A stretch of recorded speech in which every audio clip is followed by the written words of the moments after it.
My ex-husband handed me a note, "Don't go home, run." That night, I discovered why. My stomach dropped. I hadn't told Ryan my current address. We'd been divorced for 2 years, and I'd moved 3 times since then, always keeping my location private. How would his boss have that information? What would you do if the person you trusted least became your only warning? Hi viewers, kindly tell us where you're watching from and what time it is. Warm welcome to the family, enjoy the story. The note said, "Don't go home, run," written in handwriting I hadn't seen in months. Then Ryan looked at me with eyes that weren't angry anymore. They were terrified. Have you ever had your ex contact you with something that sounded completely crazy? Something so wild you almost laughed, until you saw their face? That's exactly what happened to me in a Columbus diner on a Tuesday that changed everything. When someone tries to erase you from your own life on paper, would you speak up immediately, or stay quiet and gather proof first? Comment, "Speak now," or "Gather proof, and tell me why." The problem wasn't just that Ryan was scared. The problem was what he discovered about me, things I didn't even know myself. What would you do if the person you trusted least became your only warning? Follow along as we expose a crime that's happening to thousands right now, and you might be next. I was stirring sugar into my 3rd cup of coffee when Ryan slid that crumpled piece of paper across the Formica table. The Waffle House on Broad Street wasn't exactly neutral territory for us. We'd fought there during our divorce 2 years earlier. But when your ex-husband calls at midnight and says, "Meet me now," it's about your safety, you show up.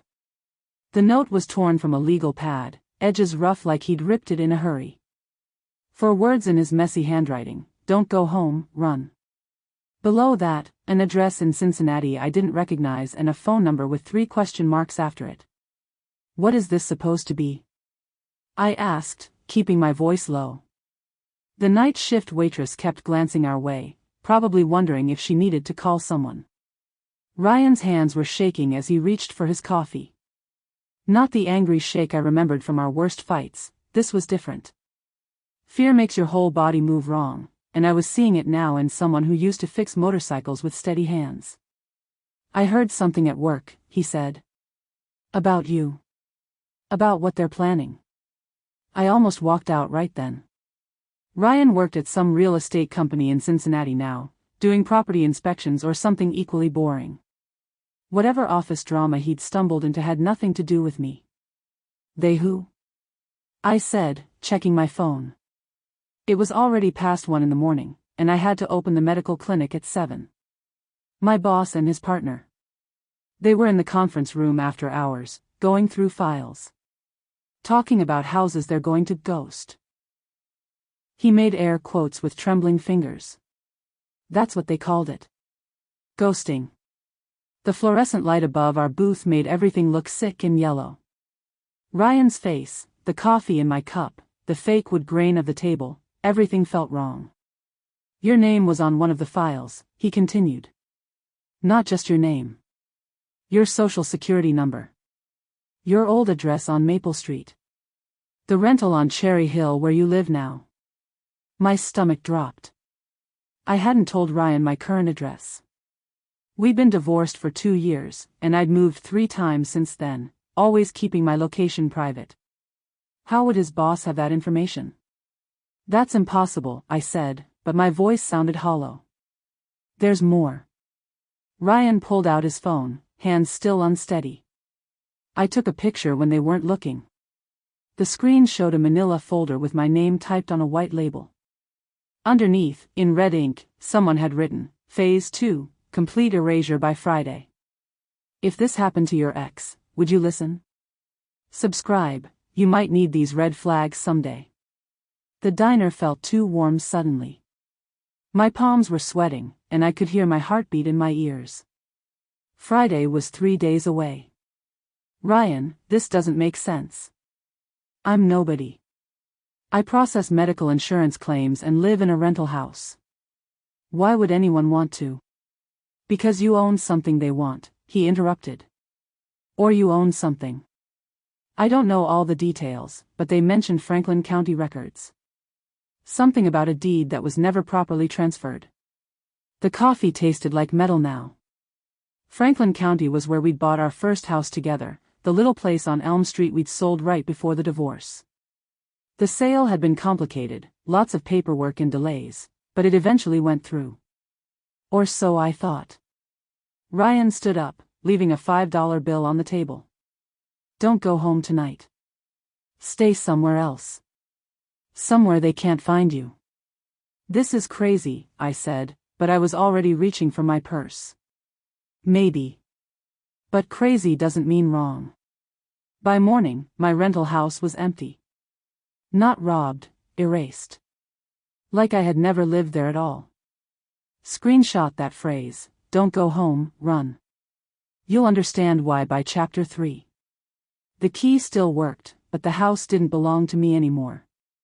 Not according to the eviction notice taped to my own front door. I stood on the porch at sunrise, reading legal language that made no sense. The paper said I was behind on rent by 4 months, but I'd paid through next month. It said the property management company had tried to contact me repeatedly, but my phone had never rung. The worst part? The signature at the bottom was mine. Except I'd never signed anything like this in my life. My hands shook as I unlocked the door. The living room was completely empty. Not just my furniture, everything. The curtains I'd hung myself, the coffee stain on the carpet from when I'd tripped last Christmas, even the nail holes where my pictures had been hanging. Someone had filled them in and painted over them. I walked through each room like I was touring a stranger's house. The bedroom where I'd cried myself to sleep after the divorce, empty. The kitchen where I'd learned to cook for one person, stripped clean. Even the refrigerator was gone, leaving only an outline of dust on the linoleum. In the bathroom, I opened the medicine cabinet out of habit. Empty, but taped to the inside of the mirror was a piece of paper. Another eviction notice, this one dated 6 months ago. My signature was on this one too, acknowledging that I understood I was being removed for lease violations. I had never signed this document. I had never even seen it before. My phone buzzed with a text from an unknown number, outstanding balance, $8,247. Payment required immediately to avoid further legal action. Then another, utility disconnection notice. Service terminated due to non-payment. Then another, final notice from Cleveland Trust Bank. Account overdrawn by $2,100. I didn't have an account at Cleveland Trust Bank. I'd never even been to Cleveland. One signature can destroy everything you've built. Subscribe so you recognize the warning signs first. The texts kept coming. Collection agencies for credit cards I'd never opened. Medical bills for procedures I'd never had. Car payments for a vehicle I'd never bought. All of them had my name, my social security number, my address. By 10 in the morning, I'd received 37 messages about debts that didn't exist and bills I'd never agreed to pay. Every single one threatened immediate legal action. I drove to the bank where I actually kept my checking account, the small branch on High Street where I'd been banking for 5 years. The teller, Maria, had always been friendly before. Today she looked at me like I was contagious. "I'm sorry," she said, not meeting my eyes. "Your accounts have been frozen pending investigation of fraudulent activity." "What fraudulent activity?" She handed me a printout. According to their records, I'd been writing bad checks for months. Overdrafts, returned payments, insufficient funds. The account showed a balance of negative $4,000. "This isn't right," I said. "I haven't written a check in 6 months. I use my debit card for everything."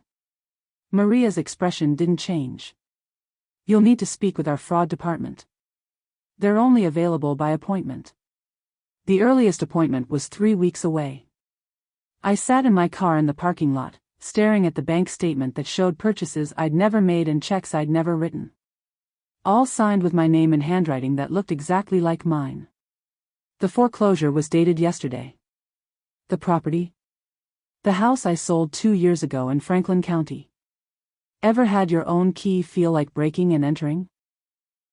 Ryan's voice shook when he called. I heard my boss bragging.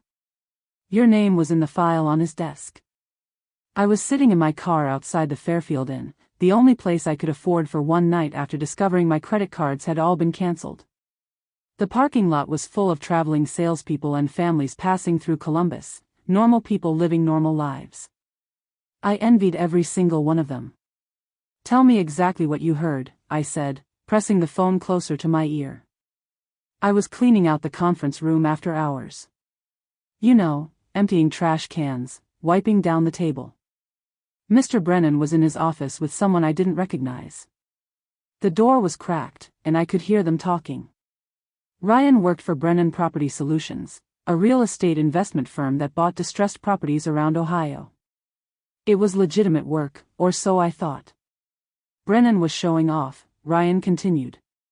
Talking about how they'd perfected what he called paper ghosting. Making people disappear from their own financial records so they could swoop in and grab assets cheap. My stomach turned. What kind of assets? Houses mostly. But also bank accounts, credit lines, anything with equity they could transfer quietly. He said they had dozens of targets across 3 states. I thought about the house on Elm Street, the one Ryan and I had sold during our divorce.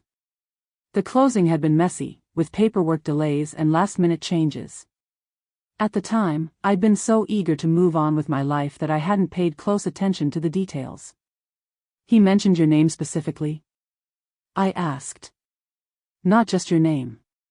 He knew details about your work schedule, your rental lease, even what time you usually get home from the clinic. He's been watching you." The parking lot suddenly felt too exposed. Every car could be hiding someone, every window could be watching me. I slumped lower in my seat. "There's something else," Ryan said. He mentioned a lawyer in Franklin County who helps them clean up the paperwork afterward. Makes everything look legal and proper. Transfers deeds, files backdated documents, creates paper trails that stand up in court. They're counting on you not knowing. Subscribe, I'll show you how they operate. "What's the lawyer's name?" "Patricia Vaughn. She has an office on Main Street in downtown Franklin County. According to Brennan, she's the one who handles all their documentation services." I wrote the name down on a McDonald's napkin I found in my glove compartment. Patricia Vaughn. The name didn't sound familiar, but then again, I'd met dozens of lawyers and paralegals during our divorce proceedings. "Ryan, why are you helping me with this?" "We're divorced. You could just pretend you never heard anything." The line was quiet for so long I thought he might have hung up. Finally, he spoke, his voice barely above a whisper. "Because I heard what they're planning next. It's not just about taking your money or your credit. They're going to make you disappear completely. New identity, fake criminal record, everything. By next Friday, according to their timeline, you won't legally exist anymore." My hands went cold. That's impossible. With the right paperwork and the right judge, nothing's impossible. And they've got both. The firm's name was stamped on every fraudulent document in my file. Flag that firm name. It connects to everything that follows. The librarian didn't ask why I needed 6 hours of computer time. She just handed me the guest pass and pointed to the corner terminal. The Dayton Metro Library had become my office by default. With my bank accounts frozen and my credit cards canceled, I couldn't afford internet at a hotel, and I was afraid to use my laptop at any of the coffee shops where I might be recognized. Public libraries are anonymous. Safe.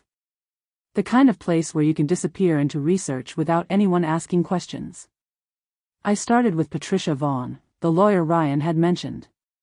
Her website looked professional enough: family law, estate planning, real estate transactions. But when I dug deeper into the Franklin County court records, a pattern started to emerge. In the past 18 months, Vaughn had filed over 200 property transfers. All of them followed the same template: original owner defaults on mysterious debt, property gets transferred to holding company sells to investment firm within 30 days. Clean, quick, and probably completely illegal. I recognized some of the names. The holding company was called Midwest Asset Recovery. The investment firm buying all the properties? Brennan Property Solutions. My fingers moved faster across the keyboard. I searched for other people who might have been targeted the same way I was. Social media posts about sudden evictions, credit report nightmares, bank account freezes that made no sense. I found them everywhere. Jennifer Walsh in Toledo came home to find my house empty and an eviction notice with my signature on it. I never signed anything like that in my life. Marcus Thompson in Akron, all my credit cards were canceled overnight. They said I'd requested the cancellations myself, but I have no memory of calling them. Diana Rodriguez in Youngstown, the bank says I withdrew my entire savings account in cash last Tuesday. I was at work all day Tuesday. I have security footage to prove it. There were dozens of similar stories, all within a 2-hour drive of Columbus. All within the past year. All involving the same pattern of document fraud and identity manipulation. I opened a new browser tab and searched for Brennan Property Solutions in the property records. The company had purchased over 300 properties in Ohio since last year, all of them at prices well below market value. All of them through Patricia Vaughn's office. The math was staggering. If each property was worth even $50,000 below its purchase price, Brennan's operation had netted over $15 million in the past 12 months. But it was the list of upcoming targets that made my blood run cold. I found it buried in a court filing, listed as properties under review for asset recovery. 17 names and addresses, including mine. But also including people I recognized from around town, the woman who worked at the post office, the man who owned the hardware store on Grant Avenue, even my former neighbor Mrs. Patterson, who had to be 80 years old. They weren't just targeting random people. They were targeting people who owned their homes outright, people with equity and few debts. People who looked vulnerable on paper. People like me. 17 other names. 17 other lives erased the exact same way. How many victims does it take before it becomes a pattern? Ryan met me at the Speedway gas station off I-270. He slid the manila envelope across the hood of his truck without making eye contact. The parking lot smelled like gasoline and hot asphalt. It was 3 in the afternoon, and the summer heat made everything shimmer like a mirage. Normal people were pumping gas, buying lottery tickets, living their regular lives. I was about to become a criminal. "Don't open it here," Ryan said, glancing around nervously. Too many cameras. The envelope was thick, maybe 30 pages. I could feel the weight of whatever was inside, photocopies, printouts, evidence that could change everything or get us both arrested. "What am I looking at?" I asked. Everything I could grab from Brennan's office without getting caught. Email printouts, client lists, transaction records. Some of it's from Patricia Vaughn's files too. Brennan keeps copies of all her paperwork. Ryan looked different. Thinner, like he hadn't been sleeping. His work shirt had coffee stains, and I noticed his hands had small cuts from nervous picking. "How did you get Vaughn's files?" "Brennan's assistant prints everything. Keeps hard copies in filing cabinets that aren't locked. I stayed late 3 nights this week, photographed whatever I could with my phone, then printed the images at Kinko's." I thought about what he was risking. His job, his reputation, maybe even his freedom. "Ryan, why are you doing this?" He finally looked directly at me, and I saw something I hadn't seen during our marriage, real courage. "Because I was there when they planned what comes after Friday. It's not just about stealing your house and wrecking your credit. They're going to frame you for something that'll put you in prison." My knees went weak. I leaned against his truck for support. "Frame me for what?" "Bank fraud. They've got forged documents that make it look like you've been running a check-kiting scheme for months. Moving money between fake accounts, writing bad checks, all of it backdated to make the timeline work." The parking lot started spinning. Bank fraud was a federal crime. Years in prison, permanent criminal record, life completely destroyed. "But I've never even bounced a check," I said. "Doesn't matter. They've got bank statements showing dozens of transactions in your name. Deposits and withdrawals at branches you've never visited, but the security cameras show someone who looks just like you. One leak can expose everything. Subscribe, I'll tell you when the next break comes. How is that possible? They hired someone. A woman about your height and build. Brennan called her their body double. She's been impersonating you at banks across 3 counties for the past 2 months. I opened my mouth to ask another question, but Ryan held up his hand. There's more. The emails I copied show they're planning to call the police Friday morning. Anonymous tip about suspicious banking activity. By the time you figure out what's happening, you'll already be under arrest. The envelope felt like it was burning my hands. Whatever was inside could save me or destroy me, but either way, there was no going back. I can't stay at Brennan's much longer, Ryan said. They're getting suspicious. Someone noticed I was working late, asking questions. I think they might be watching me now too. As if to prove his point, a black sedan had been parked across the street since we'd arrived. The windows were tinted, and I couldn't see inside, but it hadn't moved. Get out of there, I said. Quit tomorrow. I can't. They need to think everything's normal until you have a chance to stop them. If I disappear now, they'll move up their timeline. The emails had a signature I recognized from my divorce papers. Count how many times you see that signature. It's more than you think. The attorney looked at my stack of evidence like it was radioactive. Then she said 3 words that changed everything: this is federal. The legal aid office on South High Street wasn't much to look at: folding tables, metal chairs, fluorescent lights that buzzed constantly. But Margaret Chen, the lawyer reviewing my case, had the kind of focused attention that made me believe someone finally understood what was happening to me. You're looking at wire fraud, mail fraud, identity theft, and conspiracy charges, she said, flipping through the documents Ryan had stolen. This operation crosses state lines, involves multiple financial institutions, and appears to be ongoing. The FBI needs to see this immediately. My stomach dropped. The FBI? Local police can't handle something this complex. You've got coordinated fraud happening in at least 3 states, with dozens of victims and millions of dollars involved. This is organized crime. She pulled out a yellow legal pad and started making notes. Patricia Vaughn isn't just a crooked lawyer, she's running a document mill. These property transfers, the fake debt certificates, the forged signatures, it's all too sophisticated for a small-time operation. I thought about the black sedan at the gas station, about Ryan's nervous glances, about the way my life had been quietly dismantled over months without me noticing. How long have they been planning this? I asked. According to these emails, at least 18 months. They've been researching targets, building profiles, setting up the infrastructure. Your case wasn't random, you were specifically chosen. She showed me a printout that made my blood freeze. It was an email from Brennan to Patricia Vaughn, dated 8 months ago. Subject, target profile, Elm Street property. Patricia, confirmed that subject divorced in 2019, currently renting, works regular hours at medical facility. Owns Elm Street property with estimated $89,000 equity. Minimal family support, few close relationships. Perfect candidate for Phase 2 operations.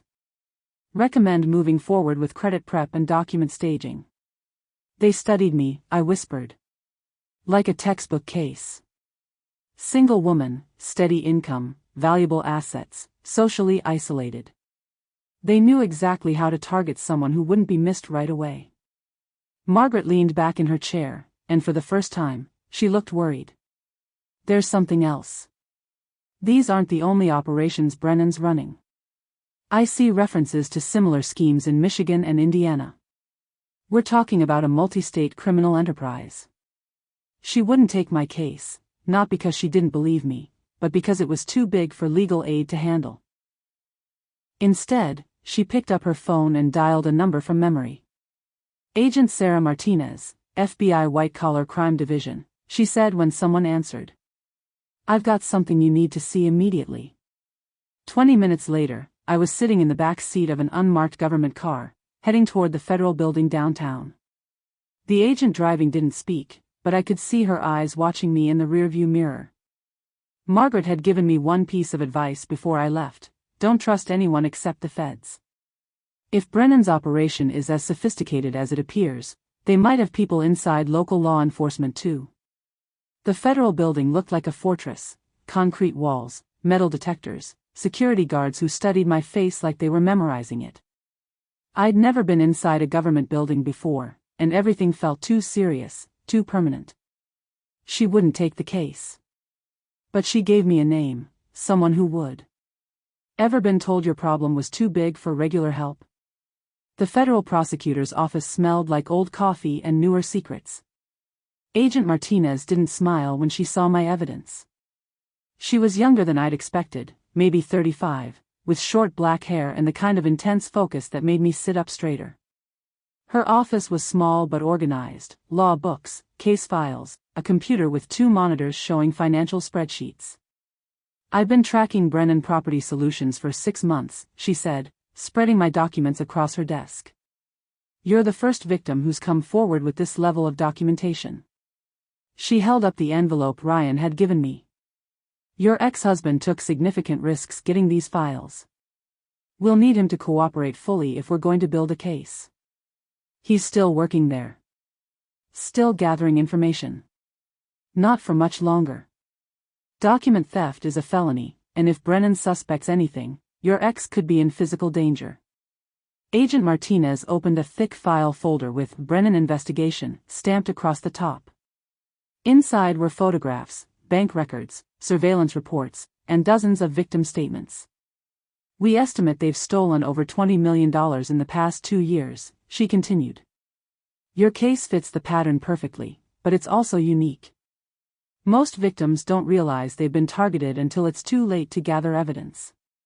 She showed me photographs taken from a surveillance van.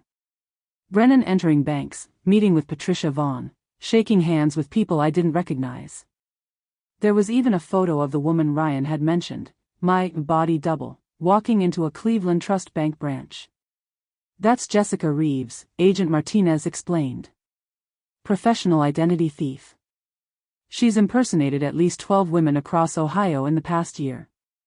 We've been trying to catch her in the act." Looking at the photo was like seeing a distorted reflection of myself. Same height, similar hair color, close enough to fool a busy bank teller who wasn't paying close attention. "How do you stop something like this?" I asked. "Very carefully. We need to gather more evidence without tipping them off. If they suspect we're watching, they'll destroy documents and disappear. Ask about the properties they're buying, the legal work Patricia Vaughn does. Let him brag about how clever the system is." Ryan checked his phone. "I have to go. If I'm late, he'll get suspicious." I watched him walk toward his truck, shoulders hunched like he was carrying something heavy. In 12 hours, this would either be over or much worse. The waiting was horrible. Agent Martinez had given me a phone number to call for updates, but when I dialed it every 30 minutes, they just said, "Still in progress," and hung up. At 2:47 p.m., my phone rang. "He's in Brennan's office now," Agent Martinez said. "The recording is clear. Your ex-husband is doing better than we hoped." "What's happening?" "Brennan is explaining the whole operation. Names, dates, methods, future targets. He's treating your ex like a partner instead of an employee." I could hear tension in her voice. "Is that good or bad?" "Good for evidence. Bad for your ex-husband's safety." 3 hours later, my phone rang again. "We got everything," Agent Martinez said. "Brennan admitted to fraud, conspiracy, identity theft, and plans to frame you for bank fraud. He even mentioned other cities where they're running similar operations." Relief flooded through me. "So it's over?" "Not yet. Your ex-husband is still inside. He needs to leave naturally, without raising suspicion." At 6:15 p.m., the phone rang a third time. Agent Martinez's voice was tight with worry. "We lost contact 8 minutes ago."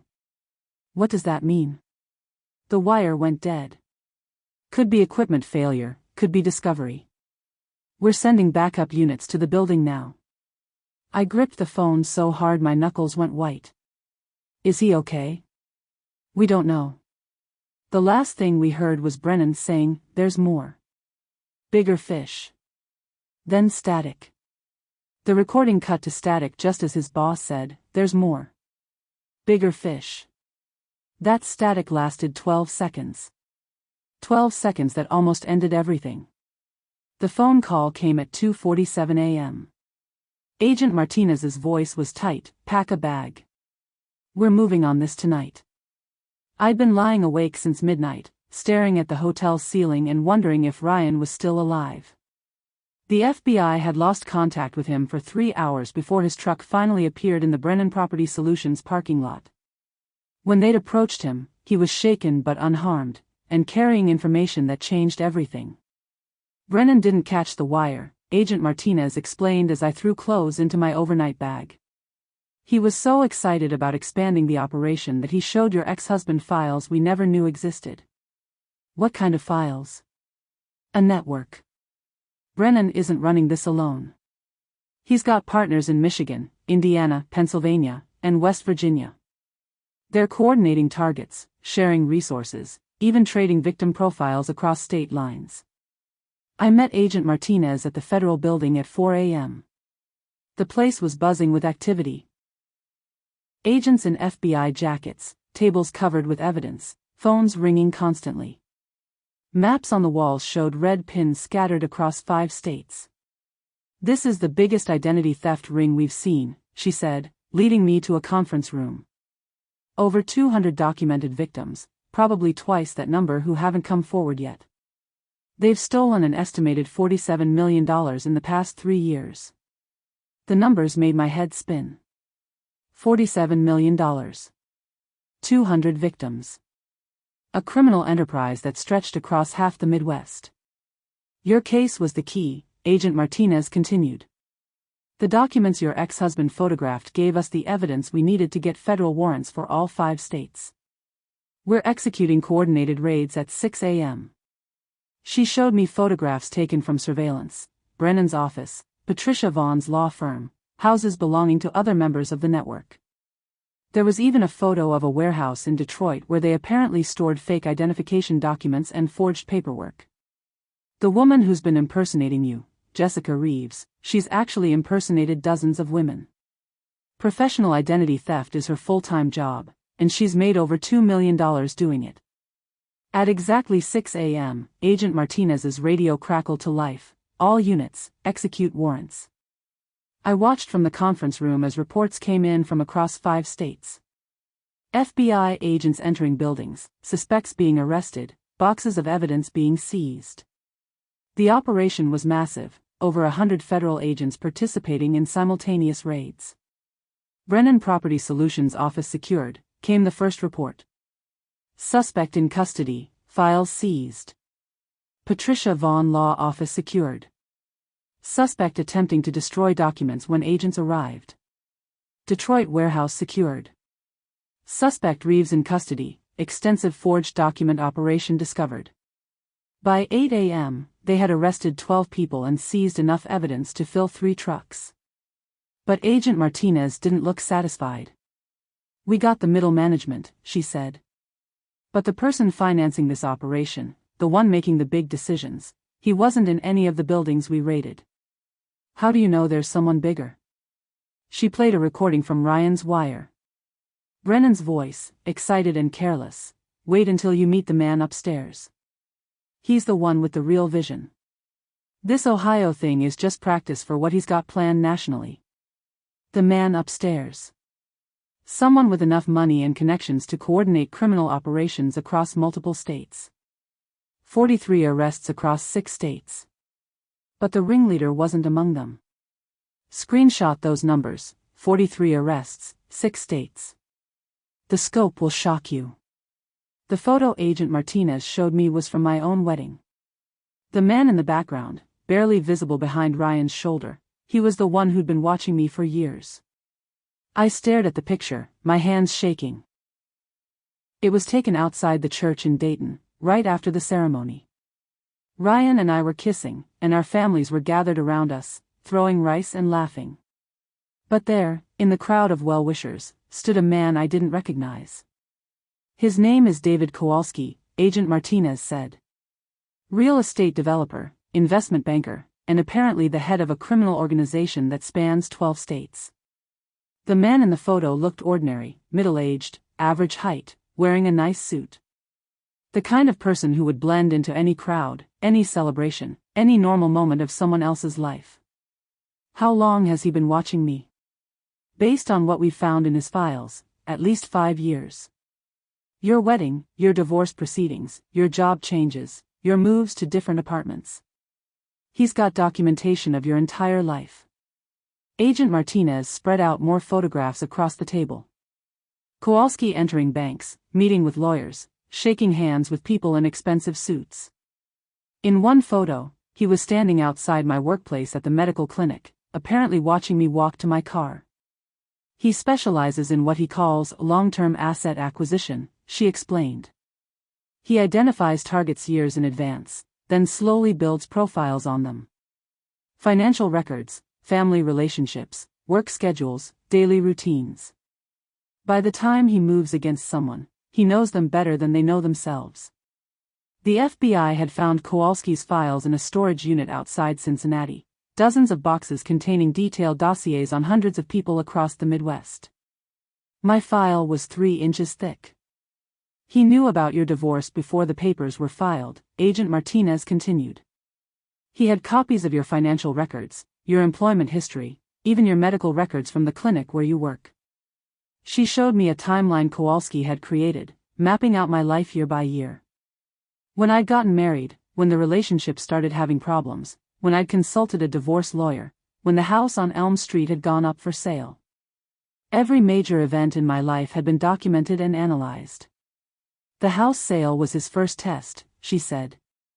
He manipulated the closing process to create confusion about the deed transfer. When you didn't notice the irregularities, he knew you were a viable long-term target. My wedding day suddenly felt contaminated. This stranger had been there, watching one of the happiest moments of my life, already planning how to destroy everything I was building. How many other people has he done this to? We're still counting. But his files contain profiles on over 400 potential victims. Most of them don't know they're being watched.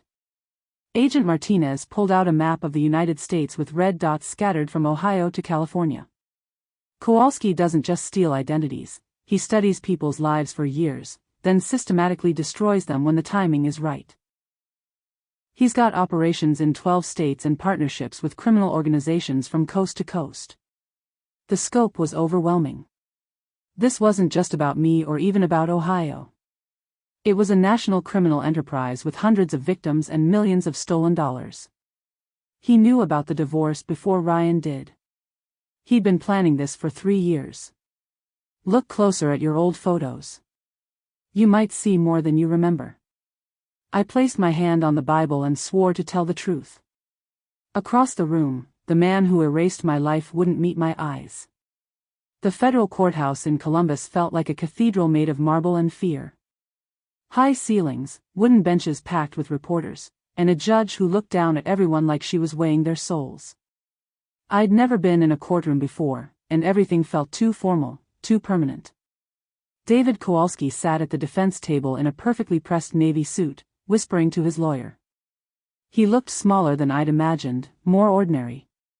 Not like someone who'd stolen $47 million and destroyed hundreds of lives. Just a middle-aged man with thinning hair and nervous hands. State your name for the record, the prosecutor said. My voice came out steady, stronger than I felt. The defendant had a file on you, the prosecutor continued. Can you describe what was in that file? Everything. My work schedule, my bank account numbers, copies of my medical records. Photos of me taken without my knowledge. Even a copy of my divorce decree with notes in the margins about how to use it against me. Kowalski's lawyer objected twice, but the judge overruled him both times.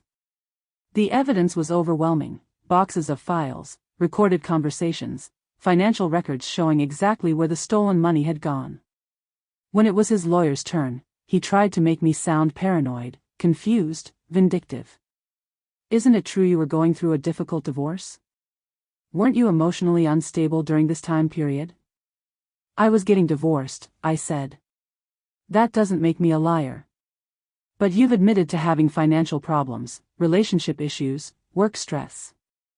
How can we be sure you didn't simply misunderstand normal business transactions? I looked directly at Kowalski for the first time. He was staring at his hands, probably hoping I'd break down or get angry. Normal business transactions don't require stealing someone's identity, I said. Normal business transactions don't involve hiring actresses to impersonate your victims at banks. Normal business transactions don't require 5 years of surveillance and planning. The courtroom was completely silent. Even the reporters had stopped taking notes. And normal business transactions, I continued, don't require destroying someone's credit, emptying their bank accounts, and framing them for crimes they didn't commit. The prosecutor had prepared me for this moment, the one where I got to speak directly to the man who tried to erase me from my own life. You studied me for 5 years, I said, my voice carrying across the courtroom. You knew when I woke up, when I went to work, when I was happiest, when I was most vulnerable. You knew me better than some of my friends knew me. But you never understood the most important thing about me. Kowalski finally looked up. Your portion of the restitution comes to $437,000, she explained. That includes compensation for your financial losses, emotional damage, and legal fees. The number felt surreal. Before all this started, I'd never had more than $8,000 in savings. Now I was looking at enough money to buy a house outright, pay off my student loans, and still have a nest egg for retirement. What about the others? I asked. The other victims? Everyone's getting restitution based on their losses. Some people are getting more than you, some less, but everyone's getting something. The total payout is over $12 million. She showed me a list of names, people I'd never met but whose lives had been destroyed the same way mine was. Jennifer Walsh from Toledo was getting $68,000. Marcus Thompson from Akron was getting $92,000. Diana Rodriguez from Youngstown was getting $215,000. The house on Elm Street is yours again too, Agent Martinez continued. The fraudulent sale has been reversed, and the deed is being transferred back to your name. I thought about that little house with the blue shutters and the oak tree in the front yard. Ryan and I had been happy there, at least for a while. Maybe someday I'd be ready to live there again, or maybe I'd sell it properly this time and use the money to start over somewhere else. Your credit report has been completely restored, she said, handing me another folder. All the fraudulent accounts have been removed, all the fake debts have been erased, all the forged signatures have been flagged and deleted. Opening that folder felt like getting my identity back. Credit score of 782. No outstanding debts. No missed payments. No history of the nightmare that had consumed the past year of my life. There's something else, Agent Martinez said. The Justice Department wants to offer you a job. A job? Consulting work. Helping other identity theft victims, training agents to recognize these kinds of schemes, maybe even testifying before Congress about how to prevent this from happening to other people. The idea of turning my worst experience into something that could help others felt right in a way I couldn't explain. Like finding purpose in the pain, meaning in the chaos. You'd be good at it, she continued. You understand this crime in ways most people never will. And you've got credibility, you're not just talking about theoretical scenarios. You lived through it and came out stronger. I signed the restitution paperwork with a pen that wrote smoothly, no skipping or blotting. My signature looked confident again, like it belonged to someone who owned her own name. The money was one thing. The apology letter was another. It came from someone I never expected. Guess who wrote that letter? Your answer might surprise you. Ryan's apology wasn't for the divorce. It was for not seeing the warning signs 3 years earlier, when the targeting first began. We met at the same diner where this whole nightmare had started, but everything felt different now. The fluorescent lights didn't seem as harsh, the coffee didn't taste like metal, and Ryan's hands weren't shaking anymore.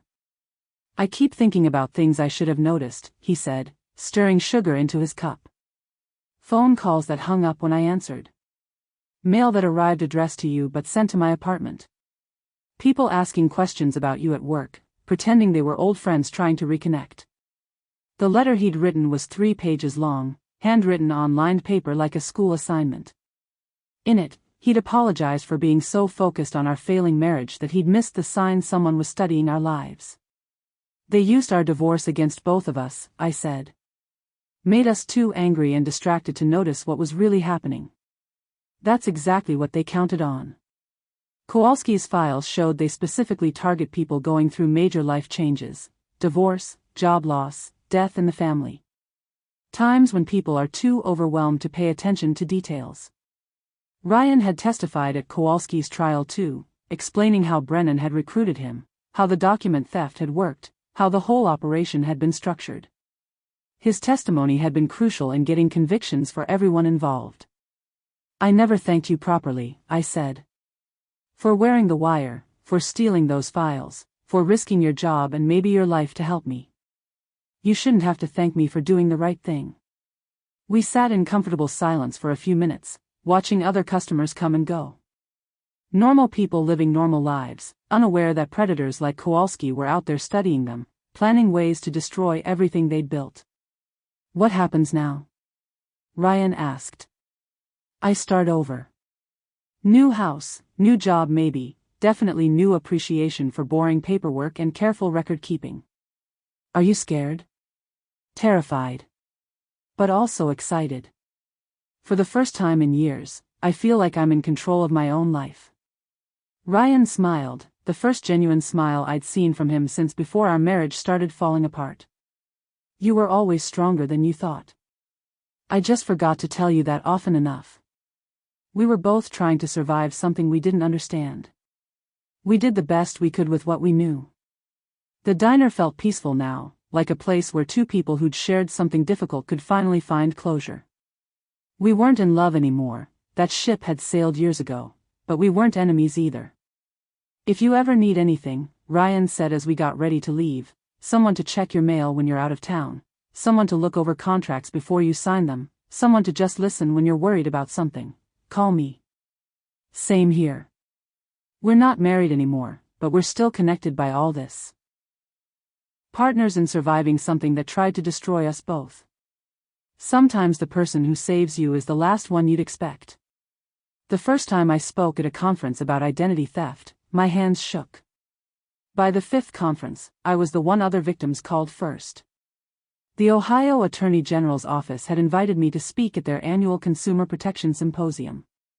200 people, lawyers, social workers, financial advisors, law enforcement officers, all wanting to understand how sophisticated identity theft actually worked. Most people think identity theft is someone stealing your credit card number, I said into the microphone, looking out at faces that seemed genuinely interested. But what happened to me was different. This was life theft. They didn't just want my money, they wanted to erase me completely and take over my entire existence. I explained Kowalski's methods, how he'd studied victims for years before striking, how he'd used personal information to manipulate not just financial institutions but also family relationships, employment records, even medical histories. The key warning sign isn't financial, it's isolation, I continued. These criminals work to cut you off from your support systems. They create conflict in your relationships, cast doubt on your credibility, make you question your own memory and judgment. After my presentation, people lined up to talk to me. Other victims, mostly, sharing stories that sounded frighteningly similar to mine. A man from Cleveland whose ex-wife had been impersonated to destroy his custody agreement. A woman from Cincinnati who discovered someone had been filing false tax returns in her name for 5 years. How do you prove something like this is happening? She asked. Everyone thinks I'm paranoid or making it up. Document everything, I said. Keep copies of all paperwork, record dates and times of suspicious events, save voicemails and emails. Build a paper trail that shows the pattern. The FBI started referring cases to me, people who'd contacted local police about identity theft but couldn't get anyone to take their complaint seriously. I'd review their evidence, help them organize their documentation, sometimes even accompany them to meetings with law enforcement. You have credibility they don't, Agent Martinez explained when she asked me to consult on a case in Michigan. You're not just another crazy person with wild theories. You're someone who survived this and helped bring down a major criminal enterprise. The work was emotionally difficult but deeply satisfying. I understood the fear these people were living with, the way their reality had been twisted and manipulated, the desperate need to be believed by someone in authority. The hardest part isn't the financial damage, I told a support group in Dayton. It's the psychological impact. They don't just steal your money. They steal your sense of safety, your trust in institutions, your confidence in your own judgment. I started a blog, sharing tips for protecting personal information and warning signs of sophisticated fraud. Within 6 months, it was getting thousands of visitors each week. People shared their stories in the comments, offered advice to each other, created a community of survivors helping survivors. The Ohio legislature invited me to testify about proposed identity theft protection laws. Banks started calling me for training seminars. Consumer protection agencies wanted me to review their complaint procedures.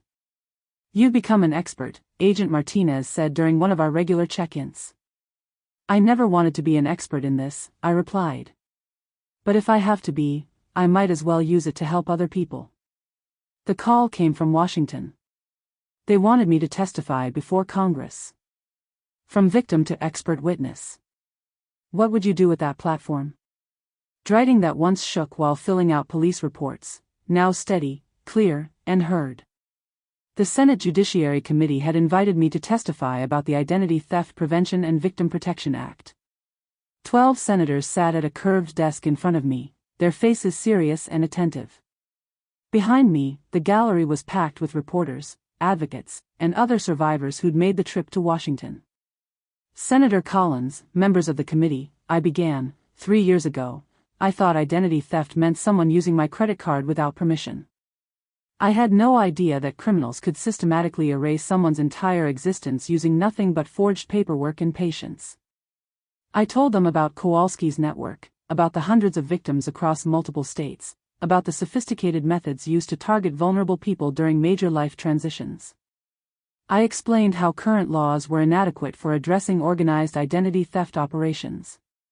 The man who targeted me studied my life for 5 years before making his move, I continued. He knew my work schedule, my relationships, my financial situation, even my emotional vulnerabilities. By the time I realized what was happening, he'd already stolen my house, destroyed my credit, and was preparing to frame me for federal crimes. Senator Martinez from California leaned forward. What changes in federal law would have helped you identify this threat earlier? Mandatory notification requirements, I said without hesitation. Every time someone uses your social security number to open an account, apply for credit, or access government services, you should receive immediate notification. Not a monthly statement, real-time alerts. I explained my recommendations: stronger penalties for document fraud, better coordination between state and federal agencies, mandatory identity theft insurance for anyone whose personal information is breached by a business or government agency. Most importantly, I said, we need to recognize that sophisticated identity theft is organized crime, not just individual fraud. These operations span multiple states, involve numerous conspirators, and cause billions of dollars in damage. They should be prosecuted as racketeering enterprises. Senator Williams from Ohio asked about victim support. What resources did you need that weren't available? Legal representation. Free credit monitoring for life. Psychological counseling. And most importantly, someone in law enforcement who understood that what was happening to me was real, not imagined. After my testimony, other witnesses spoke: FBI agents, state attorneys general, consumer protection advocates. But the questions kept coming back to my experience, to the practical details of how these crimes actually affect real people. During the lunch break, Senator Collins approached me privately. Your testimony was powerful. Have you considered writing a book about this experience? I've thought about it, I said. But I'm more interested in preventing it from happening to other people. Both things can be true. Your story could educate millions of people about these risks. 6 months later, the Identity Theft Prevention Act passed both houses of Congress and was signed into law. It wasn't everything I'd recommended, but it was progress. Real-time credit monitoring, stronger penalties for organized identity theft, better resources for victims. I kept consulting for the FBI, training agents to recognize sophisticated fraud schemes. I kept speaking at conferences, helping other survivors find their voices. I kept answering emails from people whose lives were being systematically destroyed by criminals who thought they could erase anyone without consequences. My signature means something now. Not just because it's protected, but because it protects others. The handwriting that once trembled while reporting crimes now signs legislation that helps millions of Americans safeguard their identities. What started as my worst nightmare became my life's purpose. Drop the one thing you'd want your signature to protect. If this story of resilience inspired you, hit that like button and subscribe for more stories of ordinary people who refuse to stay erased. Tell me in the comments, what would you do if someone tried to delete your existence? And remember, your signature, your identity, your voice, they belong to you. Don't let anyone convince you otherwise.